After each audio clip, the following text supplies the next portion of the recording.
इंतज़ार था वो आज आपको मिल गया है। हम लोग जो सोचे थे, आप लोग जो कह रहे थे, कितना बार बोल रहे थे कि सर मैं बीएसएससी सीजीएल 4 का नोटिफिकेशन आया है कि नहीं, कब आएगा। अब देखिए 18 तारीख से लेकर 17 तारीख तक इसको फॉर्म भरने की डेट दे दिया गया है। तो 18 से लेकर 17 9 तक भरेंगे फॉर्म, मतलब लगभग 1 महीना फॉर्म भरने का डेट है। वेबसाइट देखिए ये है। अब सीटों को देखिए बंटवारा कैसे किया गया है। लेवल 7 के पोस्ट 3 है, इसमें 3 स्तर का लेवल 7 का पोस्ट होगा, उसके बाद लेवल 6 होगा, फिर लेवल 5 होगा और लेवल 5 का 2 पोस्ट है। ठीक है। अब देखिए सामान्य प्रशासन विभाग में कुल 1064 सीटें आई हैं। ठीक है।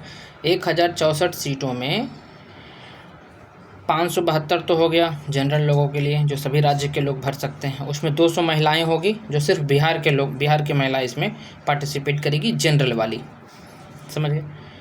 102 अनुसूचित जाति के लोग होंगे, अनुसूचित जनजाति के लोग 17 होंगे, और अत्यंत पिछड़ा वर्ग 101 सबसे कम, इनका सबसे कम आ गया है। क्योंकि सभी, और देखिएगा जो लेवल कम वाला वैकेंसी होगा उसमें इनका ज़्यादा रहेगा, अत्यंत पिछड़ा वर्ग का। इसमें जो है अत्यंत पिछड़ा वर्ग का कम दिया है, क्योंकि डिसीजन मेकिंग वाला है इसलिए कम दिया गया है। सरकार के पता नहीं कैसे रोस्टर बनाता है। पिछड़ा वर्ग देखिए 154 है। अब पिछड़ा वर्ग के महिला के लिए 12 अलग से सीट दिया गया है, और उसके बाद 54 सीट इससे भी दिया गया है पिछड़ा वर्ग के महिला के लिए। अच्छा, और EWS का देखिए 106 सीट है। जनरल में जो नया जनरल बने हैं, नया जो आरक्षण मिला था 10, उसके लिए तो 106 सीट इनका हो गया। मतलब कि EBC से भी ज़्यादा सीट इनका है। रोस्टर पे सरकार को एक बार देखना चाहिए कैसे कैसे होता है। मुझे तो लगता है कुछ गड़बड़ है इसमें। देखिए लेवल 2 का, लेवल सेकेंड नंबर वैकेंसी आपका योजना विकास सहायक का है, 75 वैकेंसी है जनरल का। EWS का 9 वैकेंसी है, बाकी किसी को नहीं मिलेगा। अत्यंत पिछड़ा वर्ग को कुछ नहीं, पिछड़ा वर्ग को 3 दे दिया गया है बस, क्योंकि ये भी लेवल 7 का वैकेंसी है। तो लेवल 7 में आप कैसे घुस सकते हो, क्योंकि आपके पास वो क्षमता है नहीं। कनीय पदाधिकारी का तो कुछ है नहीं। कनीय पदाधिकारी में देखिए इसमें पिछड़ा वर्ग, अत्यंत पिछड़ा वर्ग को 2 सीट दिया गया है, और EWS को 1 सीट दे दिया गया है, और 2 सीट दिया गया है पिछड़ा वर्ग को। मतलब जनरल में इसमें 1 भी सीट नहीं है, मतलब है ही है, 1 सीट तो दिया गया है उसको। ठीक है। उसके बाद फिर देखिएगा अंकेक्षक का 34 सीट दिया गया। यहाँ देखिए ये लेवल 5 का है, लेवल 6 का पोस्ट है। इसमें देखिए सीटों का कैसे हो गया। अब देखिए EBC इसमें ज़्यादा मिला सबको, EBC सबसे ज़्यादा दिखा आपको, और EWS देखिए 13 ही मिला इसको। उसमें EWS 106 हो गया भाई, क्योंकि वो 7 का था। 5 वाला में देखिए बंदरबाट कैसे स्टार्ट हो जाता है।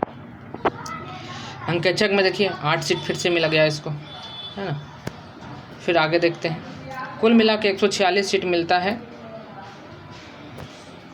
EBC को, और 149 सीट मिलता है EWS को, और 825 सीट जनरल लोग को मिलता है। 50 महिला इसमें पार्टिसिपेट करेगी। तो मात्र महिला के लिए दयनीय स्थिति है EBC की जो भी महिला है। उम्र सीमा कब से काउंट किया जाएगा? 1/8/2025 से काउंट किया जाएगा, और 1/8/2022 जिनका अधिकतम उम्र होगा वहाँ से लिया जाएगा। मिनिमम लिया जाएगा 1/8/2025, लेकिन अधिकतम 1/8/2022 से ही काउंट किया जाएगा, क्योंकि लास्ट वैकेंसी 2022 में आई थी, इसीलिए। जनरल के लिए 37 वर्ष रहेगा इसका। अत्यंत पिछड़ा वर्ग 40, महिलाएँ 40 होगी, अनुसूचित जनजाति जाति वाला 42 होगा, और सभी कोटि के दिव्यांग जो व्यक्ति दिव्यांग हैं उनको 10 वर्ष का अतिरिक्त दिया जाएगा। आयोग द्वारा मैट्रिकुलेशन समतुल्य इसमें जन्मतिथि काउंट किया जाएगा मैट्रिकुलेशन के आधार पे ही। ठीक है। मैट्रिकुलेशन में जो जन्मतिथि होगा उसी को काउंट किया जाएगा। बाकी सभी देखिए इसमें प्रमाण पत्र जो है, इसको क्या क्या चाहिए, इसको आगे हम विस्तार से भी देखेंगे इसमें एक वीडियो। मूल्य बातें देखिए क्या है। मूल्य बात यह है कि उक्त परीक्षा प्रकृति कैसे होगी, तो वस्तुनिष्ठ होगी।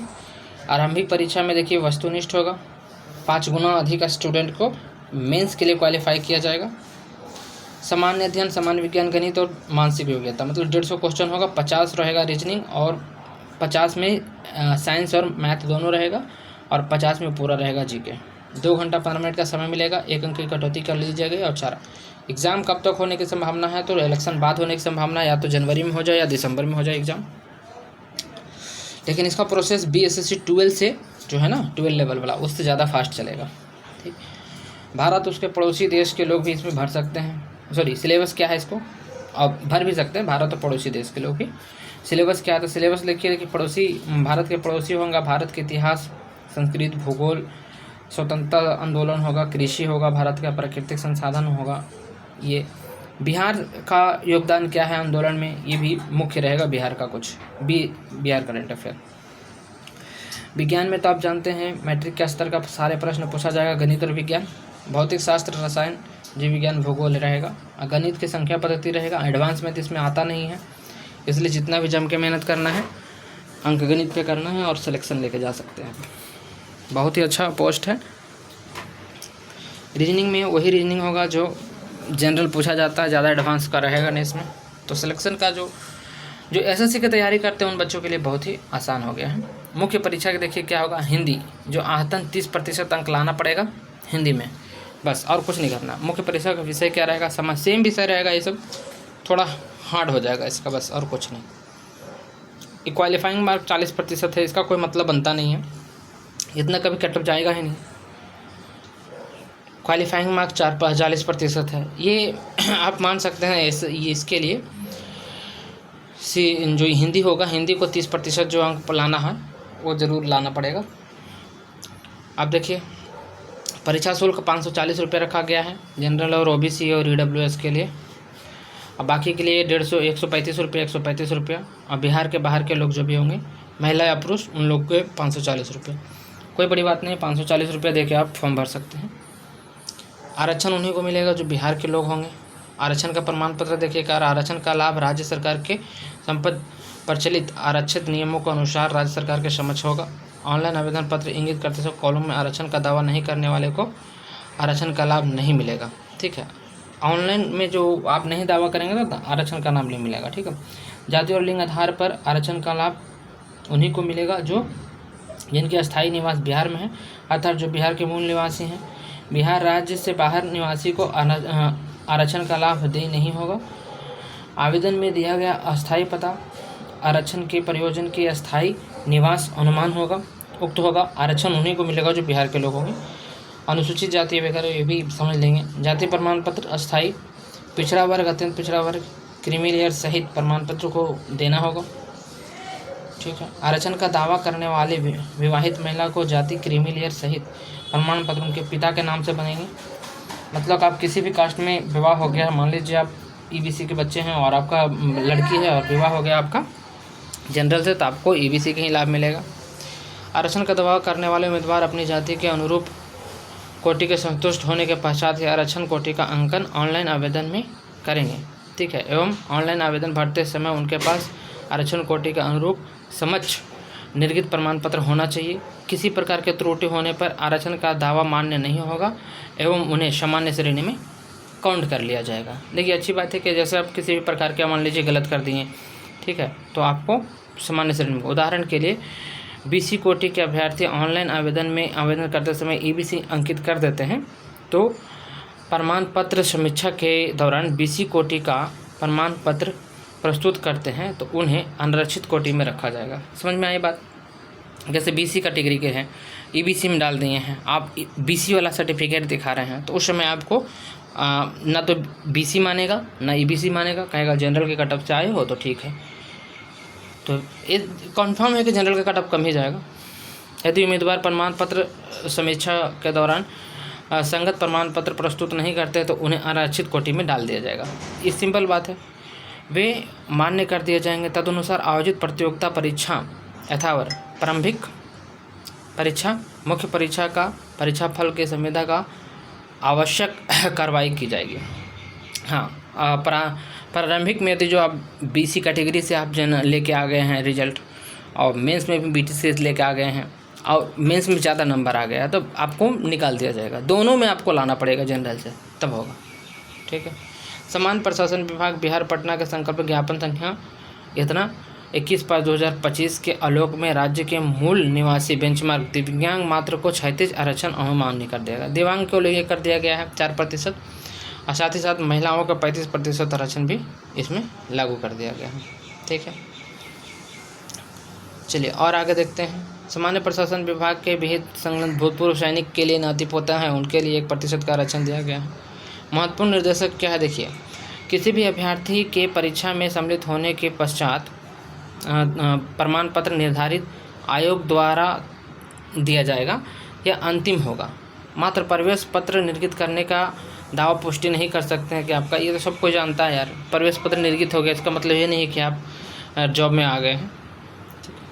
अब मूल बातें देखते हैं। इसमें इंटरव्यू है नहीं, पीटी है और मेंस है और टाइपिंग भी नहीं है और लेवल 7 का पोस्ट होगा। मतलब क्या आप समझ रहे हैं कि बीपीएससी से जो पोस्ट जाते हैं, जो सबको छोड़ देता है बीपीएससी में, वो पोस्ट यहाँ लोग पकड़ने वाला है।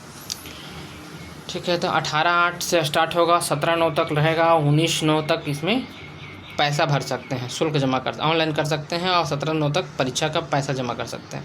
क्या क्या चीज़ चाहिए इसमें? मैट्रिक प्रमाण पत्र, स्नातक प्रमाण पत्र, पीजी, बीएससी आईटी वगैरह होगा तब अस्थायी निवासी होना चाहिए, जातीय प्रमाण पत्र, क्रीमी लेयर के सहित स्वतंत्र सेनानी, नातीपोता का प्रमाण पत्र होना चाहिए, दिव्यांग होना चाहिए। ये सभी के साथ 4/8/2025 को ये नोटिफिकेशन रिलीज कर दिया गया है बिहार सरकार के द्वारा। इसमें कहा गया देखिए, लाइव फ़ोटो होगा, वेब कैम से खींचकर ही अपलोड करना होगा। माता पिता का नाम देखिए, इसमें करा अभ्यर्थी नाम, माता का नाम, पिता का नाम, जन्म तिथि का या समीक्षा प्रमाण पत्र अंक के अनुसार होना चाहिए। सभी अभ्यर्थी अपनी कोटि के प्रविष्ट आवश्यक आरक्षण कंडिका को भी ध्यान में रखते हुए करेंगे। ऑनलाइन प्रवेश पत्रों में किसी प्रकार के सुधार परिवर्तन हेतु समर्पित आवेदन पर विचार नहीं किया जाएगा। ऑनलाइन में यदि जो गलत हो गया है तो किसी प्रकार की समीक्षा नहीं किया जाएगा, सुधार नहीं किया जाएगा। त्रुटि के लिए आयोग जिम्मेवार नहीं होगा, कोई भी त्रुटि हो गया उसके लिए आयोग जिम्मेवार नहीं होगा। करेक्शन का विंडोज़ भी नहीं देंगे, गलत हो गया तो आयोग जिम्मेवार भी नहीं होगा। वाह, करेक्शन का विंडोज़ देना चाहिए। 535 रुपये ले रहे हो, वहाँ पे आप ले लेना 200 रुपया और ले लेना। करेक्शन का विंडोज़ देना चाहिए इन लोगों को। बीएसएससी 12 वाला में तो 5 बार करेक्शन कराया है, आप आप करो, अभी तक परीक्षा हुआ नहीं है। इसमें श्रीमान कह रहे हैं कि नहीं दिया जाएगा आपको। खैर, जो भी बातें हैं उन्हीं की बात ही अंतिम मान्य होगा। 4/8/2025 बिहार कर्मचारी चयन आयोग का सचिव जी का सिग्नेचर है। तो इसी के साथ ये वैकेंसी आया है। अब देखिए वैकेंसी आया कब तक पूरा होगा, क्योंकि गाड़ी धीरे चलता है थोड़ा, लेकिन आपका रफ्तार रहना चाहिए। Thank you, bye bye.